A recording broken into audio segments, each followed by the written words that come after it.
ఈ కండక్టర్లు, డ్రైవర్లు కకృతి పడుతున్నారో, మేమే కకృతి పడుతున్నామో తెలీదు గానీ, బస్సులో మమ్మల్నయితే కుక్కి పడేశారు. వినడం తప్ప ఎప్పుడు చూడలేదు గదా! అని జెప్పేసి విశాల్ మార్ట్‌కయితే పోయినాం మేము. మిగతా అన్ని మార్ట్స్‌తో కంపేర్ చేస్తే విశాల్ మార్ట్ బెటర్ అనిపిచ్చింది నాకైతే. వీళ్ళ దగ్గర అది లేదు, ఇది లేదని లేదు. అన్నీ ఉన్నాయి. చాలా తక్కువ కాస్ట్ నుంచే స్టార్ట్ అవుతున్నాయి. పోనీ క్వాలిటీ దగ్గరేమన్నా కాంప్రమైజ్ అవ్వాలంటే, ఆహా! లేదు. క్వాలిటీ గూడా చాలా బావుంది. అన్నీ బావున్నాయి వీళ్ళ దగ్గర. Like T shirts, jeans, tops, western wear, Indo western wear, bed sheets, mats ఇలా పింగాణీ సెట్స్ అన్నీ ఉన్నాయి వీళ్ళ దగ్గర. ఇంకా ఫుడ్‌కి సంబంధించినవి కూడా చాలానే ఉన్నాయి.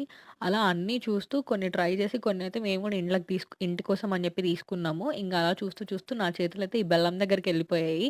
ఎప్పుడెప్పుడు నాకిట్లాంటి మార్ట్స్‌కల్లా ఎళ్ళినప్పుడు ఇట్లా బెల్లం తీసుకొని తింటే ఒక ఫీలే వేరబ్బా! మీరు కూడా ఇదే టైపా నాలానేనా? ఇంక నేనైతే ఇవన్నీ ట్రైల్ అయితే చేశాను గానీ, వీటిలో కొన్నే తీసుకున్నాను. అంతా అయిపోయిన తర్వాత చల్లగా కడుపుకి కాస్త ఐస్ క్రీమ్ తినేసి బయలుదేరాను.